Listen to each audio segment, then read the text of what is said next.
Hora de falar sobre o São Paulo com informação importante e exclusiva. Já havia dito para vocês alguns dias atrás que o tricolor está gastando mais do que aquilo que estava orçado para a temporada. Até aí tudo normal. Isso é super frequente nos clubes de futebol no Brasil. Mas no caso específico do São Paulo, há um problemão.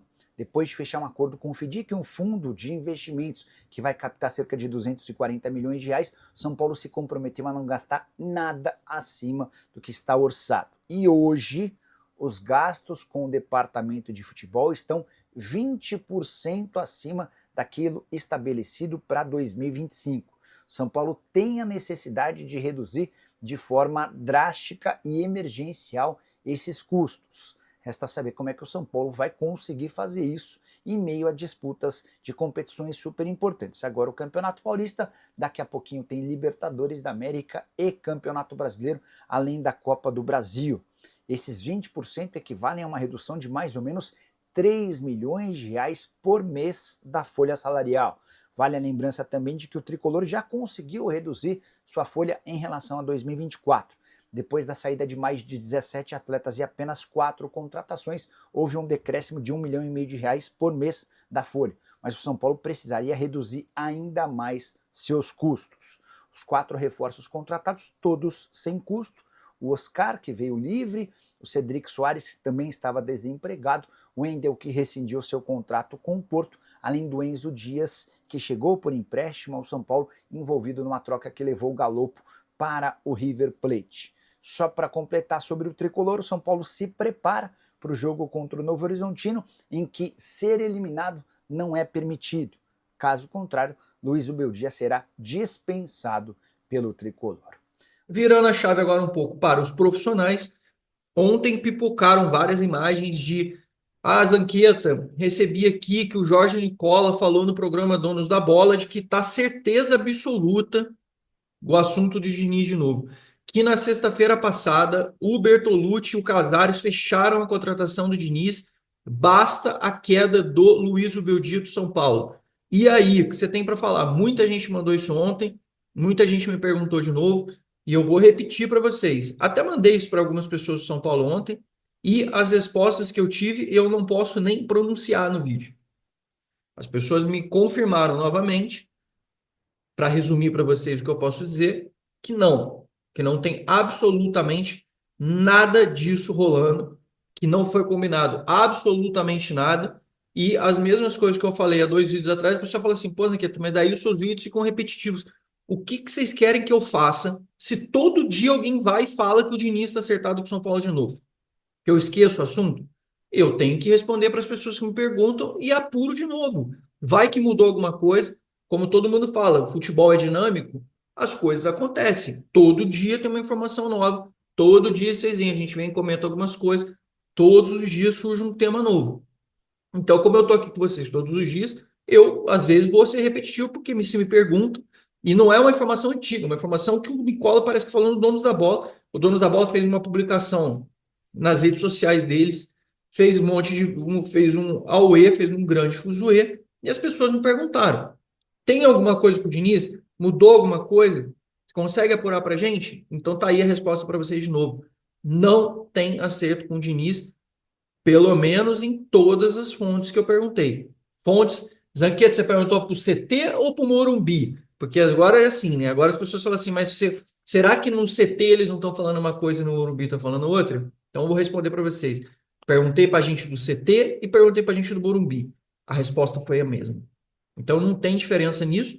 Se vai acontecer o Diniz aparecer no São Paulo quando se o Zubeldia cair, a gente vai tirar a dúvida depois. Mas as informações da minha apuração sobre o assunto são que não procede essa informação. Vamos falar sobre o planejamento financeiro do São Paulo comprometido, que eu já tinha comentado. As pessoas me pediram assim, Zanquete, me explica melhor o negócio do planejamento financeiro que você disse que estava comprometido para 2025 com a lesão do Pablo Maia. Por que está comprometido? Porque o Pablo Maia era o jogador, era o foco, era a bola da vez para ser vendido. Tanto que o empresário dele, o Júnior Pedroso, falou isso numa entrevista até para o André Hernan recentemente, que o Pablo Maia já tinha até proposta para a janela de verão no Brasil, inverno na Europa, para ele sair, mas a proposta não era tão alta.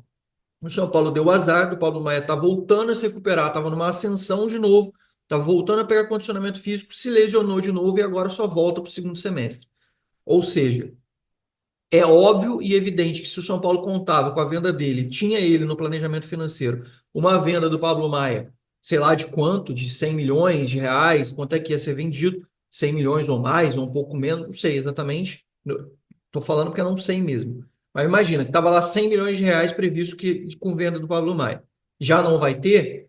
Da onde vão surgir esses 100 milhões que o São Paulo precisa para equalizar a conta? Lembrando que o São Paulo é obrigado a apresentar superávit em 2025. Ah, Zanqueta, como assim é obrigado? Não era obrigado todo ano? Não. Esse ano, pelo FIDIC, é obrigado a cumprir as metas financeiras. Não à toa saíram 22 jogadores da Folha e o São Paulo fez só 4 contratações e não gastou nada. O investimento que o São Paulo fez foi só em salário e pagamento de luva diluído ao longo do tempo para os caras. Então, a mesma coisa que o São Paulo estava tentando com o Thiago Mendes, que o São Paulo falou assim, mas e o Thiago Mendes? O São Paulo não ia estourar a conta fazendo isso? O São Paulo, no planejamento do Thiago Mendes, ia pagar para o Thiago Mendes um valor X de salário e ia diluir as luvas mensalmente com valores baixos. No ano que vem, o São Paulo teria marcos de pagamento maiores, já com fluxo melhor, esperamos. Aí ele pagaria o Thiago Mendes no ano que vem. É como se o São Paulo estivesse comprando, fazendo uma compra a prazo, em que você vai aumentando os seus pagamentos ao longo do tempo. Você começa com um valor gradual e depois vai aumentando paulatinamente quando você tem mais fluxo na conta que você fez. Então, era o planejamento que o São Paulo tinha para o Thiago Mendes e também tinha esse planejamento da venda do Pablo Maia. Zanqueta, e aí? Sem vender o Pablo Maia, como é que resolve essa bucha?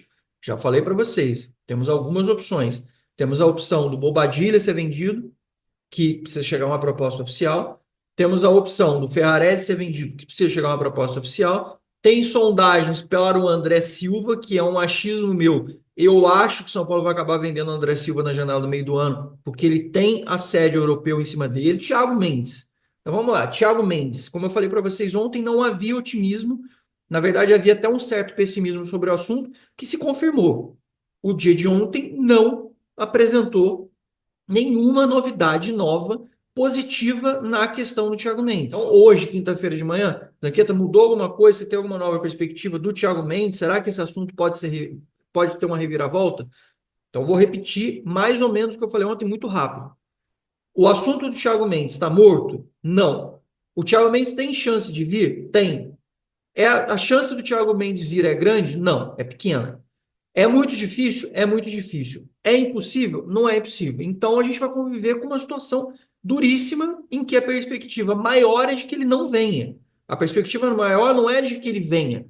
Zanqueta, você acha que ele vai ser uma grande adição se ele vier para São Paulo? Sim. Se ele vier para São Paulo, você acha que a gente vai ganhar muito com ele? Vai. Esse é o ponto. E aí até tinha contado sobre uma possibilidade do Fernandinho, que tá sem clube, fazer um contrato de produtividade com o cara. Por um valor baixo. Ah, mas ele é um cara que já é mais velho. Tá bom, divide lá o fardo com o Luiz Gustavo. O Luiz Gustavo joga um jogo, o Fernandinho joga outro. Um joga o campeonato, outro joga outro, e você vai alternando com 2 jogadores experientes que podem agregar no time. Não acho boa ideia. Tá bom, de novo, foi uma sugestão. Esse era o assunto dos volantes. Ainda acho que tem a questão do Thiago Mendes. Dá para trazer? Dá. E nesse meio tempo, o Negruti treinou ontem. Quais as opções que os Gordilha tem?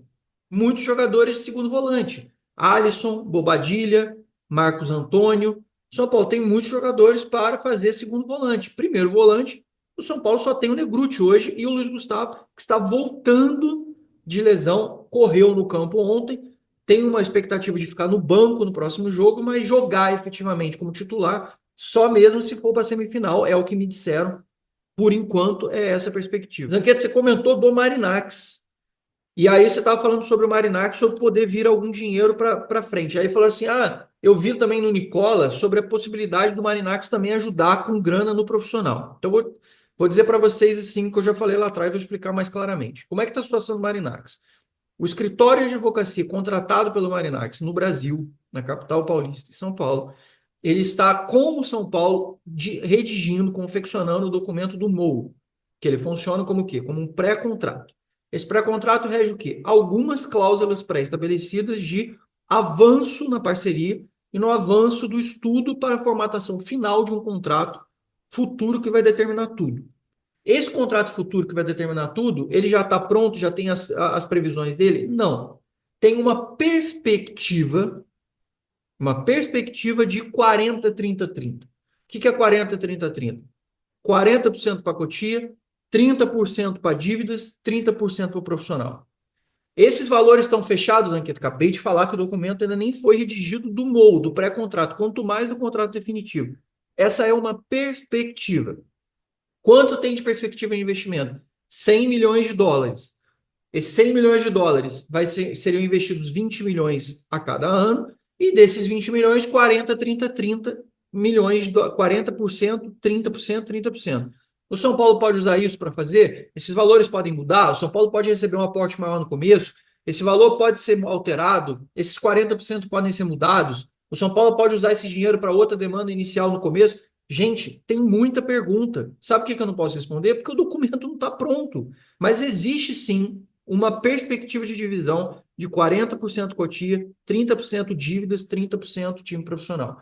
Então tem essa perspectiva. Inclusive, se você tem a grana de cotia entrando, você tem 40 milhões que você gasta lá anualmente para investir em cotia. Se você pega a grana no Marinax, investe em cotia e deixa de gastar o seu próprio dinheiro que você já gasta em cotia, já te sobra dinheiro para você investir no profissional. Então imagina, o São Paulo gastou zero em contratação. Se você pega 40 milhões para quem tem zero e pode investir 40 milhões em alguma contratação, você já tem 40 milhões para gastar. Então é uma coisa meio óbvia. Então, essas perguntas que me fizeram sobre isso, se é pertinente que o São Paulo pode ter uma parte do dinheiro repassado ao profissional, é verdade? Sim, uma parte do dinheiro pode ser repassado ao profissional, porque está na idealização das conversas embrionárias iniciais que o São Paulo tem. Já está definido? Não. Já foi assinado o MOU? Não. Já foi assinado o contrato? Não. Zanqueta, quanto tempo vai demorar isso? Um tempo, não é uma coisa tão rápida. Mas também eu digo para você o seguinte: depois que o MOU for assinado, a velocidade das coisas aumenta. Porque daí você já tem as pessoas trabalhando nisso, sentadas numa mesa, acompanhando mais de perto, o interesse já existe há muito tempo, esse assunto já vem sendo debatido e existe essa perspectiva. Eu acredito e tenho para vocês, mas 2025 assina isso, Nanqueta? Me disseram que sim, que existe uma grande chance, inclusive, de que até o final do primeiro semestre pode ser que esse assunto esteja em fase de final de finalização e que, então, quando o São Paulo assinar isso, pode ter outras vertentes. Pois, Anqueta, mas se o Marinakis é dono do Olympiacos, do Rio Ave do Portugal, e é dono do Nottingham Forest, pode surgir outros negócios, já que ele já vai ter um acordo assinado com o São Paulo. Não pode surgir um assunto, uma negociação sobre jogadores que pertencem a ele ou que ele tem interesse, que possam ficar aqui um tempo e depois mandar para a Europa? Claro que sim. Claro que sim. A questão é, você contar com isso hoje é leviano. Eu estaria aqui projetando para vocês uma expectativa da qual vocês vão me cobrar depois e eu não tenho como confirmar. É possível? Concordo que é possível. Acho, inclusive, que seria inteligente. Imagina que o Marinakis quer levar um jogador para o time dele. Bota 6 meses no São Paulo, o jogador explode 6 meses, vai para a Europa e joga lá no time dele. E ele consegue comprar no momento, por exemplo, de uma janela de meio de ano, de janeiro, que é mais baixa, em que o dinheiro é menor, a concorrência é menor. Ele deixa jogando 6 meses no São Paulo e depois leva embora.